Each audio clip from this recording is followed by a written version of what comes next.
Alright, so this is my first video of working with Bear. He actually did have a setback.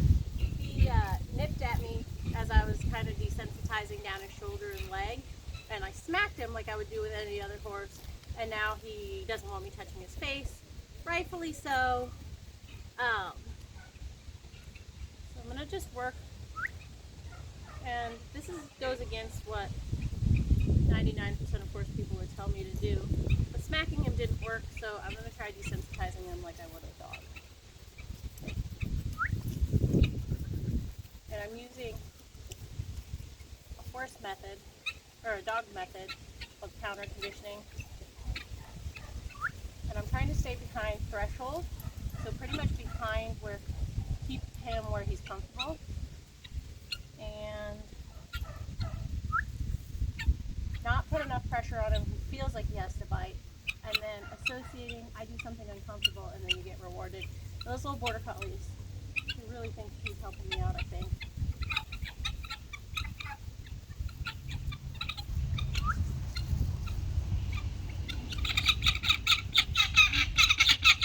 I'm gonna go the other way. Horses need to see everything out of both eyes. We need to do everything on both sides. And I don't know who's spookier, the border collie or the Mustang. So right about here was his point where he was getting mad at me for touching him yesterday. Look at those ears in the back. Let's see if we can get those ears up. My marker wasn't very good that time. So I'm going to keep it short and positive today. He's not as much of a snuggle bug as the other one is. The other one I get to scratching him and he doesn't know what to do with himself. He really likes it.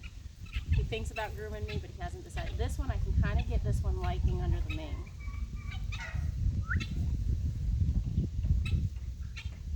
And these guys are doing a really good job on teaching me to slow down. I'm going to go help my kid because my turkey is harassing him real quick. Hey, get out of there.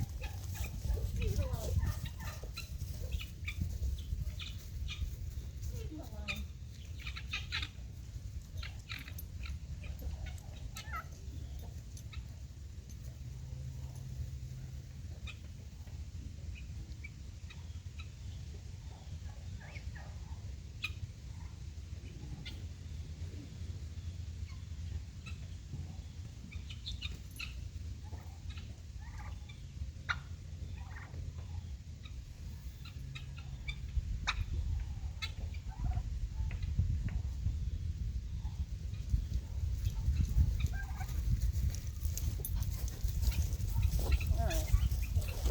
My goal for today is get to the knee on both sides on this one.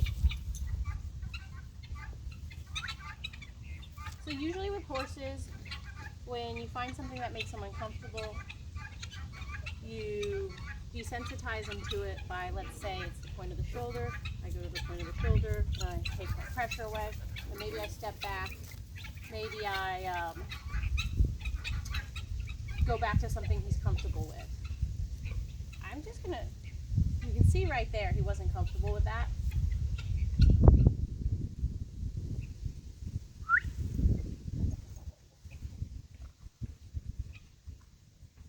I'm also making sure that I can pull his head away. So that's, the lead rope is coming out. If I can get to the knee on both sides today, I will be tickled pink.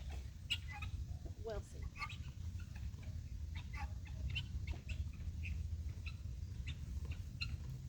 Funny because the horses that I usually work with, I can typically have them saddled and riding in not necessarily like loping circles, but have them saddled and throw a leg over them in like 3 or 4 sessions.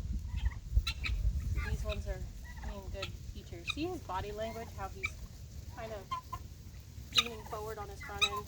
He's not super comfortable right now, so I'm going to take some of the pressure off and go to the other side and make it easier. When I picked these guys up, I noticed he haltered all the Mustangs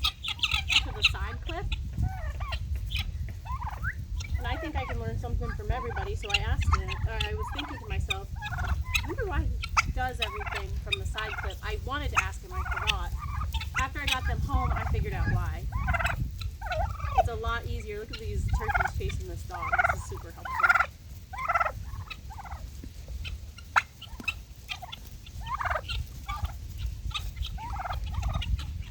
I think if a loose dog came into the pasture with him, he might chase them. Because he was interested in chasing the turkeys when we were walking in the barn this morning.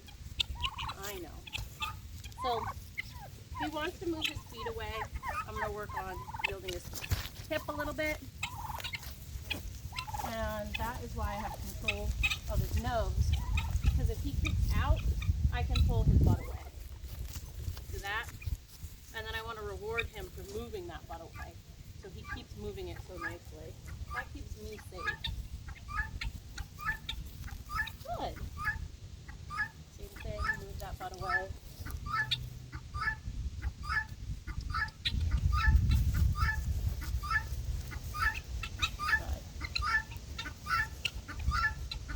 These guys, I've been told, internalize everything more than regular horses, so they're not going to move their feet as much as freeze. So I also have to keep that in mind. So a lot of horses will just move away. And it sounds like these ones will freeze up and when they're uncomfortable. Not loving where that dog is standing, but a guy, see that little nip? A guy that I worked for, Justin, used to tell me all the time, never creep around a horse, never, it's so tempting to ask for that little bit more, but I know that, well, you can't eat a quarter. I know that fast is slow and slow is fast.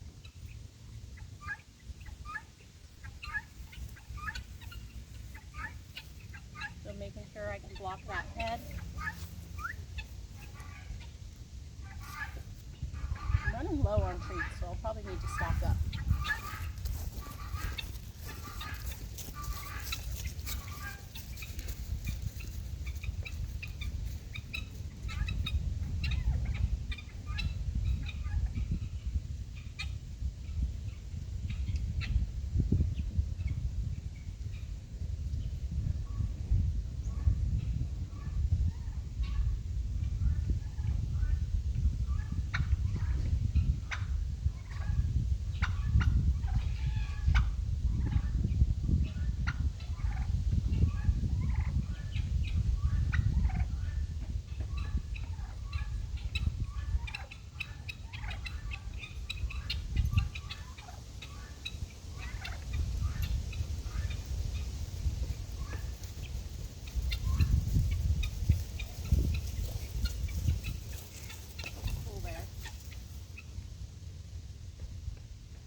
Really mad. His ears were pinned. He was not a fan.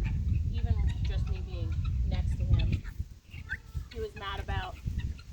So I think if I can change how he feels about being touched, it's gonna do a lot better than it is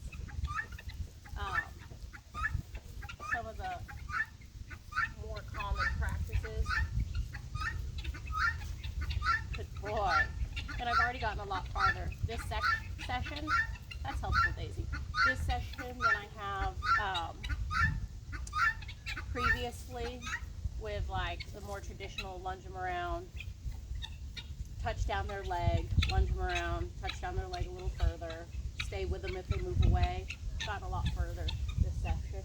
And one could argue it's because I did that already, but I don't think so, because yesterday when I went to go grab him, he was like back to square one. And just 2 sessions of this today, little sessions, much shorter than this. And I'm already getting way further. So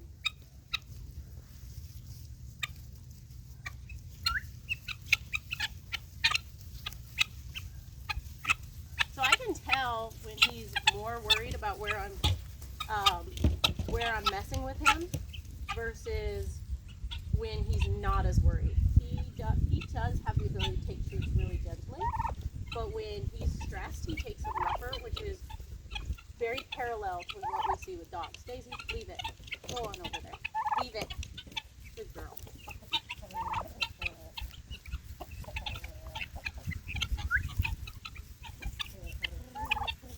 I'm really having to rate myself because it's hard for me not to want to ask for more and more and more.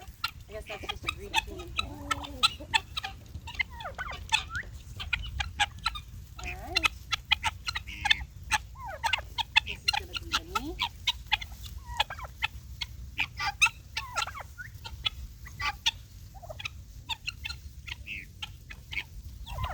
Right, and if this doesn't work and the treats make him nippier, well, I still have a nipping problem that I still have to deal with. So I'm not hurting anything. Wet. It's already nipping, so adding treats into the mix. Like, you see how I'm pulling that halter around? When I say nipping, he's like, oh. And I liked him a lot. My heart horse was a jerk. He got me kicked out of 3 boarding facilities, and he was a jerk. So I kind of like that. So, I don't know who's helping more here. The turkeys chasing the dog around the colt, or what? So we kind of have a little bit of trigger stacking there. That's when we have multiple things that are stressing him out. So I'm going to see if he wants to chase these turkeys off. I think that'll give him some confidence if he figures out he can make them move.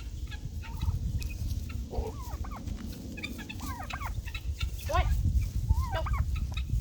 And he's not really showing a lot of interest in moving them. Obviously, I want to make sure my turkeys don't get hurt, but just getting them out of our space. Daisy, go. Go on. Go. Go. Will probably help us out a little bit. I'm going to let him graze for a minute. I'm sure my husband loves that I'm working on our freshly planted, seeded pasture, but I feel more comfortable working with these babies where if they do pull away from me, they're fenced in. Oh, I don't think they're going to pull away from me, but famous last words. So I have touched this colt all over with a flag. If anybody was wondering, I did not start here. I'm going to count that as the knee. And now I'm going to try this side. He's kind of irritated with me.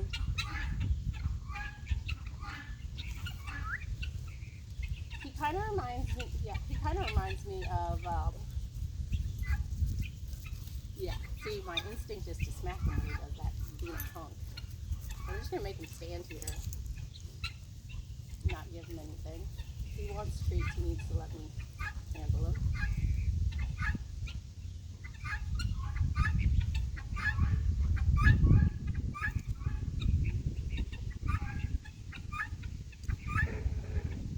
I'm bored.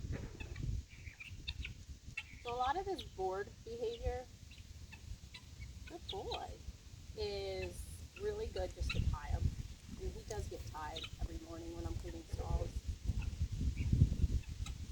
And I'm using sweet feed as a treat.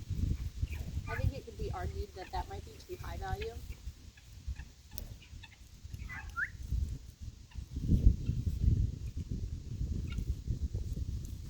So I want to give him some time to be like, why was I getting treats? Why am I not getting treats now?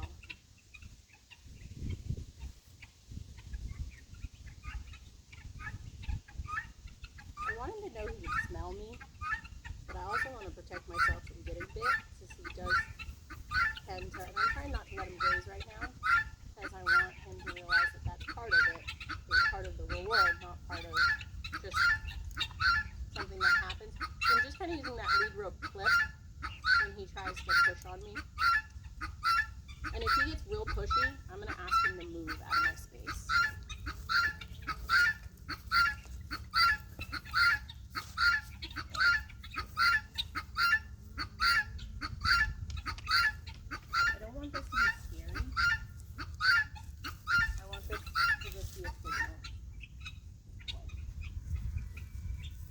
first one, I helped him out a little bit. Instead of doing more and more pressure he wasn't familiar with, I kept that pressure the same, and I used a pressure he was familiar with, which is that nose pressure. I'm using that lead rope to move him. So I asked him to move on this part of his body. And he was like, I don't know what you want, but that's uncomfortable. And then I helped him to answer that question with the lead rope that he already knew. Good job. All right, ready to go back to work? Let's try this side.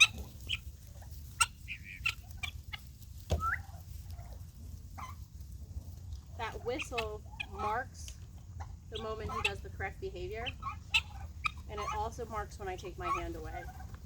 So if you want a treat, you got to stand still.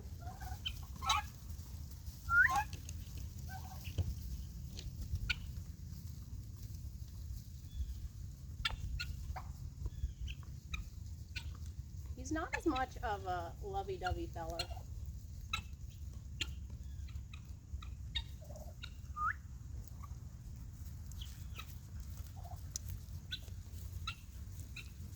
Go back to this side.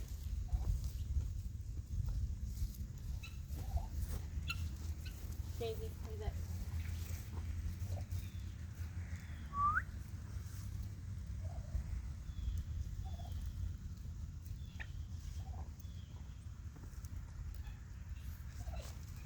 I am going to stick with him.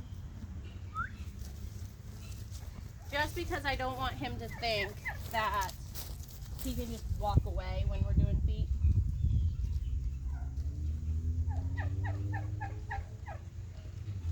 I think giving him a little break in between was helpful for him. So he's approaching retreat.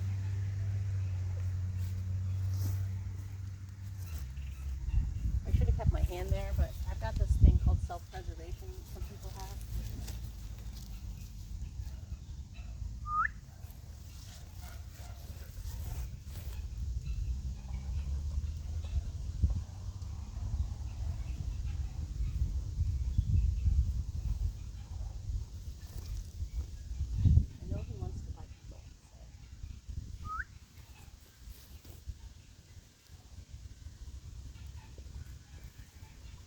Keep got in there. This is a lot better. So with the lunging and like the more traditional Clinton Anderson stuff, he was just getting mad.